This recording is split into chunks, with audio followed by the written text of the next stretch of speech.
Hello friends, JEE में 2024 का अप्रैल shift second का सवाल पूछा हुआ है। इसमें ये क्वाड्रेटिक इक्वेशन दिया हुआ है x square plus root 2x minus 8 equal to 0, जिसका रूट्स है अल्फा और बीटा। हमको एक्सप्रेशन जो दिया जाता है यू एन, इसका वैल्यू दिया अल्फा की power n plus beta to the power n। और पूछ क्या रहा है, हमसे पूछ रहा है कि u10 plus root 2 u9 divide by 2 u8 का वैल्यू पूछ रहा है। इस एक्सप्रेशन का बेसिकली ऐसे सवाल को न्यूटन पावर मेथड से करते हैं। तो और ये अल्फा इसका रूट है एक्सप्रेशन का, तो सेटिस्फाई करेगा alpha square plus root 2 alpha, इसके जगह हम लिख सकते हैं 8। Similarly beta square plus root 2 beta, इसके जगह भी क्या लिख सकते हैं 8। ये एक्सप्रेशन लिख सकते हैं।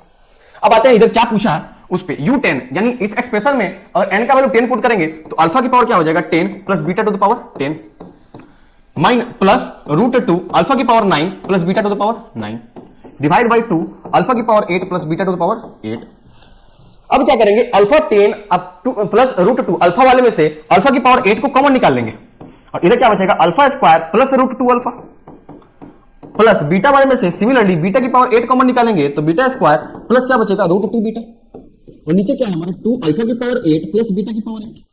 ध्यान से देखेंगे तो यहां से हम वैल्यू उठा के alpha square plus root 2 alpha का वैल्यू 8 है, उठा के यहां पुट कर देंगे तो 8 कॉमन आ जाएगा, अल्फा की power 8 plus beta to the power 8 हो जाएगा। यहां भी बीटा के यहां से उठा के beta square plus root 2 beta का वैल्यू कितना पुट करेंगे 8 पुट करेंगे, 8 मिलेगा। नीचे 2 है अल्फा स्क्वायर अल्फा की पावर 8 प्लस बीटा का, ये कटा, ये 2 से 8 गया, कितना आएगा वैल्यू, वैल्यू आ गया हमारा 4, वैल्यू आएगा 4। तो ऑप्शन बेसिकली ये इंटीजर टाइप क्वेश्चन था, तो ऑप्शन आंसर कितना हो जाएगा 4। Thank you. यशस्वी भव।